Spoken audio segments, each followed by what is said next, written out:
Merci Ndeko Christian Bosembe. Oh, eza émission Bosolo. Il est certes vrai qu'il a écrit français, mais a préféré que Lingala ande toloba. Donc, avocat peut baza, bakinois bakolobaka na monoko ya Lingala. Au fait, société yo Bosolo, bazalaki na contrat na société Congo Web Télévision. Donc contrat balakisa ki bino yango yo. Eza nango na ba article ka misat. Nazali boso ya ba juge te pona loba mingi.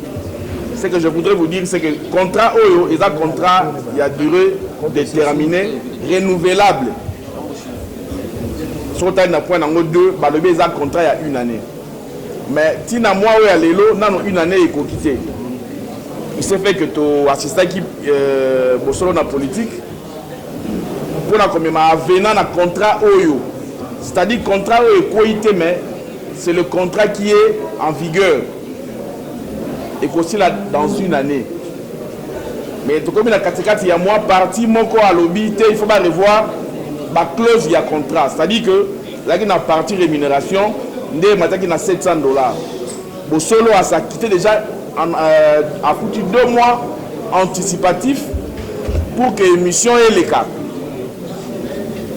Mais la faute, c'est à l'article 3 où ils ont pour la rupture, il y a contrat. Il y a un contrat qui se fait et qui peut se défaire. Le contrat où et le biso qui est parti, il faut préaviser Mouninga. Il n'y a pas eu ce préavis. D'où la faute, il y a contrat donc, résiliation et salamine à contrat, ils ont donné la résiliation abusive. Le non-respect d'une clause, c'est une faute. Mais, tu as l'obéissance à comme dans Maboko Yabazouzi, l'avocat se permettre de n'a pas de détails, n'a pas de subtilité parce que c'est là où loge le droit. Tu as mais tu peux de façon licolo que le contrat n'a pas été respecté dans la partie Congo Web parce qu'il fallait qu'il y ait comme on a 1 année, on débat dans la table article 2 et lobby. Et puis article 3 et lobby, pour que bongo ko scellé. On est là ko scellé, la justice n'a pas scellé.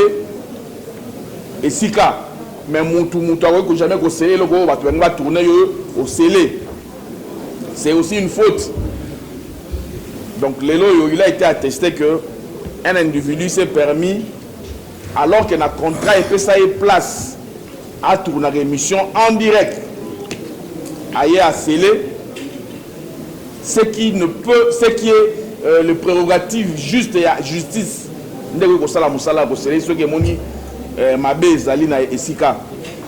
Donc, pour na kota vraiment na mosindo à faire na kosukana pour na kolobaki boso na politique à se remettre na ba instance judiciaire pour que batala comment réparer préjudice ou alors subir parce que que ba milliers millions de téléspectateurs au banga ba information lelo na lobiti lelo na bazuité donc ils ont préjudice monnaie néo ils ont dans société manque à gagner et puis la population ba client na yé bazangi lelo ska ko s'informer d'où tu en tout cas préjudice moko et vous allez exemplaire pour vous décourager pareille pratique et dans l'opérateur économique pour respecter parce que le contrat entre 2 parties c'est la loi des parties donc bandekonanga na kanti na suki ona po et qu'on ça plaidoirie. Merci maître. Alors ma question voilà donc je voudrais juste savoir est-ce que les accords non il y a respect à contrat yango esali que yona mese chabani et comme vous kabona tout les émissions en suka o yo sala ki ndeko ifaye yango kotina moi 4 batika ko ba masquer biso wana sa première question. Alors le matin moi mingi a répondre.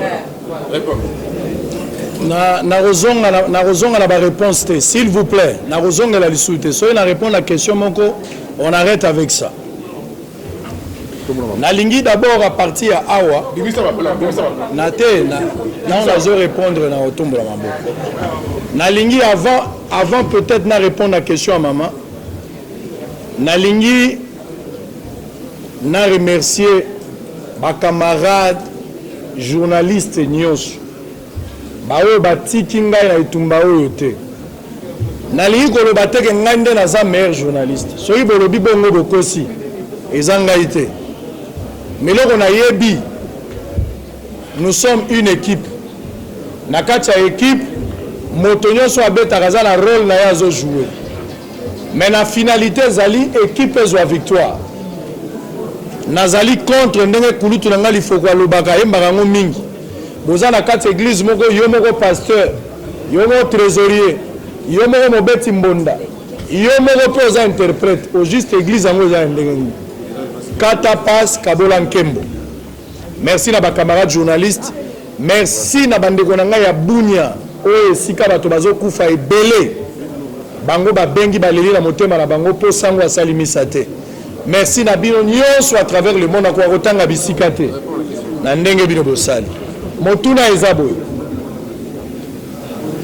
nalobi na yo mpe na bandeli natomboli yango maboko nalobi ya solo ngai na ndeko Shabani lokola biso to résilier contrat te biso toza na contrat na ndeko Shabani toza na contrat biso motema ezopela po te tokokisa contrat toza fidèle na bangagement na biso vis-à-vis na ye yende apekisi biso tokota na droit ya korespecte contrat toza leloko mosusu te soki eza leloko mosusu ebombami na nsima ndeko Shabani nda explike biso mpo biso toyebi te oyo ayebisi biso eza kaka bakosala te mpo na nini toyebi te sadi soki azwi information akomeli biso soki ozwi su makoki ya conférence te obengi nga na telefone to ye na bureau soki eloko mosusu asika eza na koyebisa yo me na sikawa ndeko Shabani aboyi koloba eloko mosusu kaka aboyi biso tokota réponse apesika yango wana. On passe à quelqu'un d'autre, hein? Na deuxième question otuni soki toza na rancune na ndeko Shabani nayebi te na korépondre yango ndeni mpo esi narépondaki na bino ke toza na problème te nakumisi kulutu azaka pembe nano mona ye te aza pembe mobali kitoko et puis bâtiment nyonso wana ozomona wana ya ye biso balocataire donc tozala jamais na problème na vie ye aza vie ya bapetit tout tv nyonso ozomona vie moto abandango donc vie ya bapetit tout totikala kozala problème na ye te. Ça, pour cette question les choses sont claires. Question ya liboso lobi na longo Afrika raison la longo ki Afrika est-ce que cause la même raison yango na longo non ils ont la même raison te parce que awa na Congo web na lobi na longo te Afrika na longo awa na longo te awa ezali ngana za na contrat et sengeli na kota na ba droit na ngai ya contrat to bandaki déjà toza ko exécuter nyonso ezalaki déjà malamu mais bapekisi nga na continuer ko jouir na ba droit na ngai contrairement en Afrique donc eza biloko mibale moyen na pesa ngo biloko ekokani eza te naza travailleur ya Shabani te ok naza partenaire ya Congo web toza na contrat wana yende apekisi etambola donc pour le moment eza te ke toza na rankine eza te na longwe soki nazalaki travailleur ne na longwe awa naza travailleur te na longwe te donc je ne sais pas dire autre chose que Owana. Troisième. Mais raison Afrique ezalaki na yekoli ebele na Afrique à télévision. OK? Eza ndako eza na ba réalité nango. Ba camarade ebele bazolanda ngai awa nde na oloba bodazali. Madame Laurette Mandala yende mokonzi ya Univers Télévision. Mama oyo akufaki Esther Abedi kimia na molimo na ye. Bandeko ya ndenge na ndenge bazali. Patrick Mukadi azali j'espère. Ye pa yeko soutenir ngai. Bandeko baza ebele naza na ba relation ya malamu Afrique eza ndako na biso. Ngana utaki kuna Christian pa utaki kuna. Mais est-ce que so okoli na ndako na bino oko ke no luka ndako na hotel? Ozaki na ndako na bino okoli okomi mobali oko futa la paix de chambre na salon. Afrique eza ndako na ngai. Soki moto azoluka sika ya kolekisa publicité soki atuni ngai à part bosolo na politique na kotinde pe na Afrika eza ndako na ngai mais moi na koli akomi na ndako na 3 chambres na salon ko ka mabete madame merci bon na bibo na lekaka kaka na tingi télévision te na lekaka au moins na 19 chaînes de télévision bosolo ezali eloko na bino il faut bozala na lolendo pona eloko wa depuis télévision ya Congo ezali esalamaka émission moko ezoleka na plusieurs chaînes lokola match eza boso na politique faut aller sengo na bino ngai na ye na presse awa na umeli lelo yo na kuti bato basalaki succès bato bavandisa bato nani akoki kobeta tolo na mboko oyo ayebi tosolola yango te tosolola yango ndeko Basile aza kopresente yango ntango mosusu soki azali te ndeko Eliezer aza kopresente nani ayebi tokomi wapi te lelo ekomi chaîne ya télévision nani akoboya mosala Eliezer asali na mboko oyo nani akoboya yango nani akoboya mosala Serge Kabongo asali kiosk nani akoboya yango nani akoboya mosala ya Christian Lusakweno Top Congo nani akoboya ba émission eza ebele esali kombo mais bondima bosolo na politique il faut apprécier l'homme à son époque l'ingratitude est condamnable bosolo na politique ezoleka na Ntingi TV PCS TV ezoleka na Kinactu ezoleka na Radio Mont Bleu eza na Bunia ezoleka na Sara Télévision Boma Mwanda Ti Matadi ezoleka na RTBM Radio Télé Boma ezoleka na Radio Télé Zola ezoleka na chaîne ya Ndeko Muyambo na Congo na nani na Lubumbashi tozoleka na Molière Télévision na Canal Sat BZFM 97.4 ya Ndeko Deo Kasongo tozoleka na ba chaîne ebele donc pour te dire que kokende koleka libanda ekozala problème te ngai nazali produit exclusif ya Congo Web te elingi koloba boye ndenge naza na telefone na ngai na yeboye ndeko Shabani na yeko somba espace po te nasalaka mosala soki ndeko Shabani alingi azwa produit koma ya ye elingi koloba ya bandofuta ngai nde komi ya ye akoki kopekisa ekende libanda me ngai nazali kaka epuis nazosilisa nazali kaka ngai moko te nalekisaka libanda bandeko ebele baza na kati ya Congo Web badifizaka wana balekisaka pe libanda babomana no mutu te kaka ngai po naza mwindu sombre comme désert prions comme convenu à une séance de travail avant la fin de ce mois avec le président pour l'harmonisation du nouveau contrat qui prendra effet à partir de ce mois de mai 2020. Donc contrat ezalaka déjà tina mois de juillet yango toza na contrat tina mois de juillet mais il y a bengi biso na réunion pour to annuler contrat oyo to sala contrat mosusu donc soki to sali contrat ante na mois de mai to travailler te pendant que to sala contrat avocat maître Michel maître Serge avandi to solo li balobi bon dans la vie des fois il faut accepter wana terme mingi Christian Lobaka il faut accepter de perdre la raison pour gagner raison monsieur ya monene. Moi je me suis dit bon il y a pas de problème tokoki kozala bizengi tosala nanu moi j'ai ya kizengi bien que toza na contrat bandeko na ngai monsieur Shabani alobi na ngai na futa ye $4000 na uti na 300 pour na futa $4000 papa société nini obino boyebi banda TV banda moto ko futa $4000 ata ba brassicole na kofuta ata ya télécommunication na kofuta $4000 le mois wana l'obiter wana ikosimba te to koti na ba discussion ebele ote osalaka 20 heures du temps osalaka 20 heures du temps ya 20 heures na diffusion et puis la diffusion osalaka 40 heures papa nazanga mon côté bato nyonso balekaka na chaîne ba magazine eza ebele pourquoi tiaka rigueur na makambo wana te kaka oyo ya ngai ngana bibo problème eza te bandeko boyokanga s'il vous plaît nakomi na place oyo ekozala mwa glissa mwa biloko mebele awo nakozongela eloko te soki ekeke déjà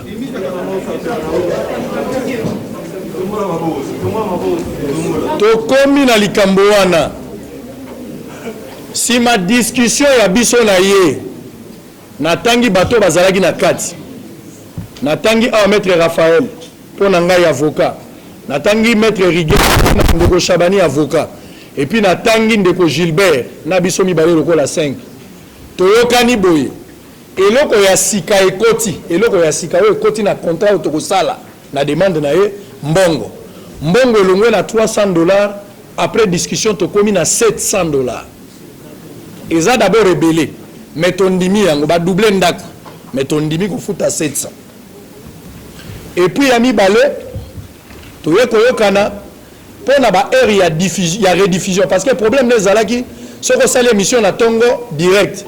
Na air à rediffusion aux autres tourner les sous. On a expliqué que ba réseau est à la carte. Beaucoup za na tongo bo sali actualité mais na moi actualité mususu se produit.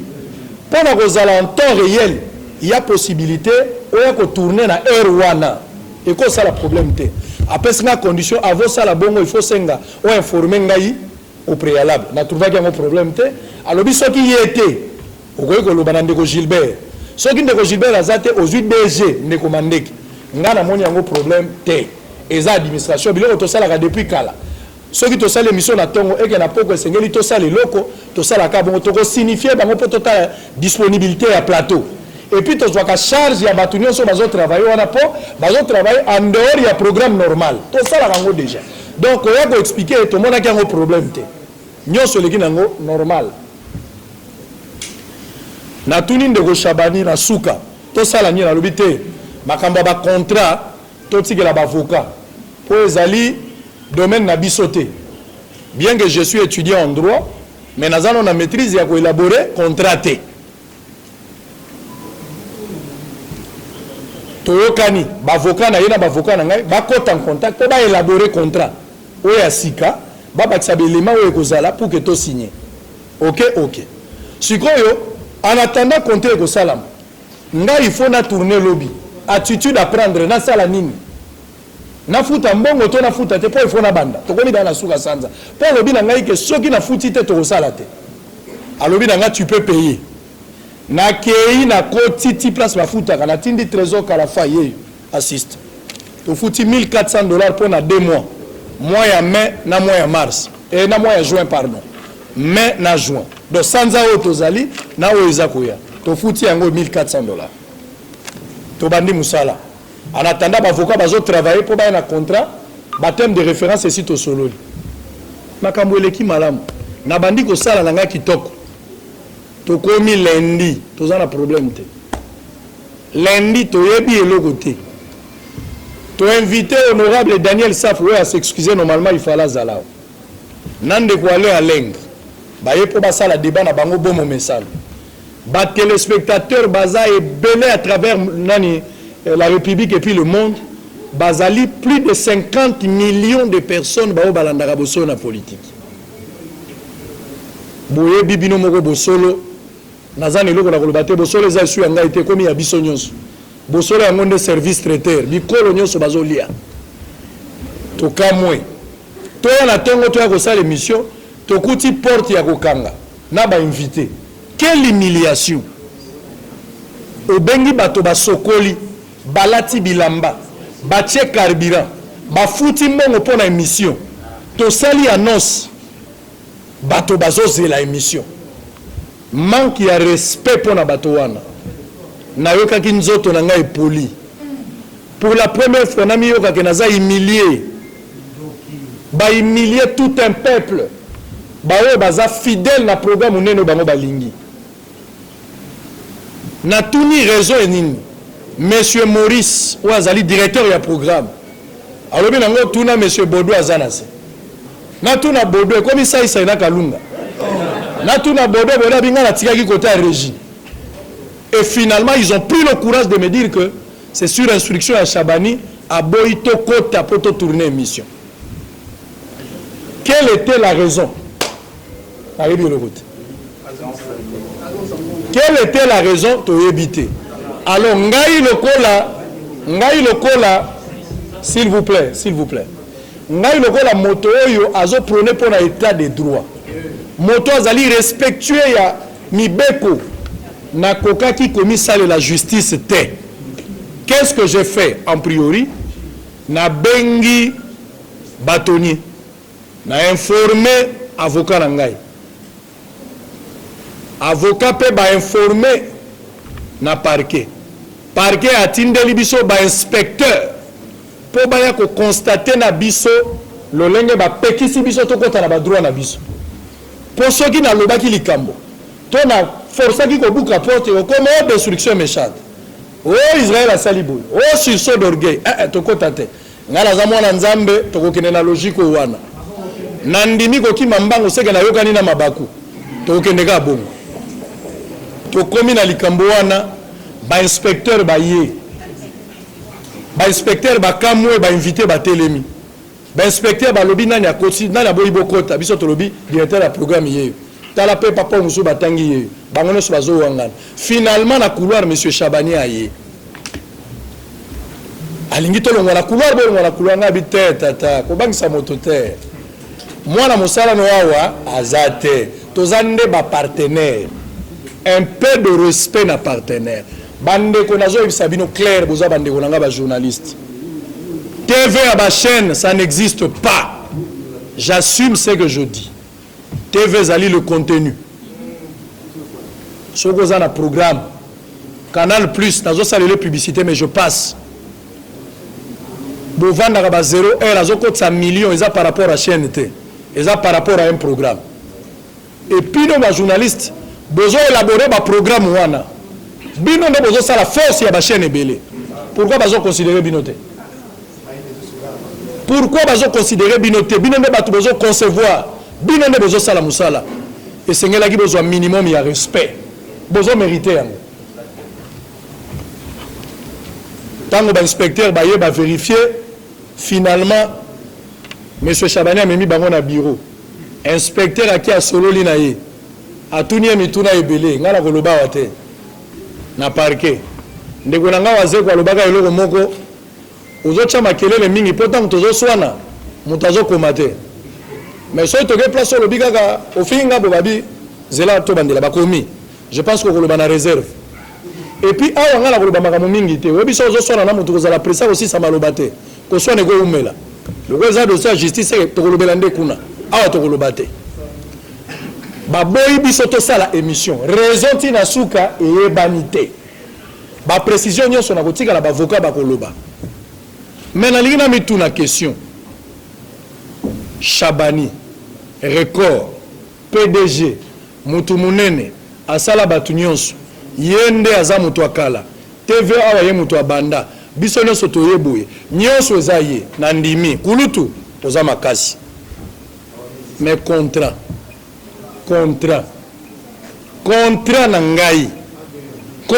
na ngai ezati na mois de juillet pourquoi oboyi ngana sala émission na lingina na signifier na batu nazo silisa moto ayebisa yo teke na baboyi na sala émission to na yambaki moto moko vendredi to na yambaki moto boy lokuta ngana zali société soki na yambi invité soki c'est sac alingi akomela ngai te naza na cahier de charge ya bosolo te déposer na c'est sac soki c'est sac amoni ke to bimi libanda ya cahier de charge bakomela biso bayebi ba adresse na biso po nyonso to komi na kati ba service à sécurité soki bamoni ke to bimi libanda ya makambo bakomela biso te bakomela biso na yambi bokanda moko te Chabani na ndenga kati biso atikali ko notifier biso na papier te atiki ko avertir biso te atiki obenga biso na téléphone te atuni pe moto ya ko bisa biso le côté toza surpris to constater que baboyi biso to côté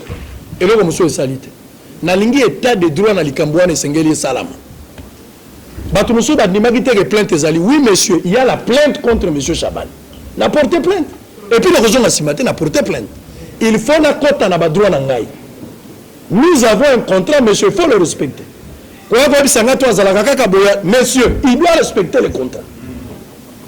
Il doit respecter les contrats. C'est une obligation. Il va le respecter, c'est une obligation. Mais je demande à ce que M. Chabani a respecté le contrat. Et le reste, l'avocat va expliquer bino. Il n'y a pas un problème politique au Ekati émission. Le président de la République que je salue n'est pour rien. Moto ko yebisa yo Théo Fati atindi bakate émission lokuta. Et zape bakamboto bayambaki bato FCC babengi lokuta. Moto moko FCC abengi azate o moto alamuka eloko esalamite tika kokose la Fati tika kokose la makambo FCC o MLC o lamuka lokuta monsieur olobaki na ngai na ba indice na yo mbongo matingai na ye mwa matama mwa mutuka mususu obosani ke nazaki na mituka mibale na ndimi pe ko matsa mbongo to futi pe mbongo metokoti na ba droit na biso te soki monsieur Chabani a respecté contrat Tokoti Kate jusqu'à ce que justice et Katalikamboan. Maître, vous avez la parole pour Nangai. Soki mituna ezali je suis disponible à répondre à ma question. Il n'y a pas de question table.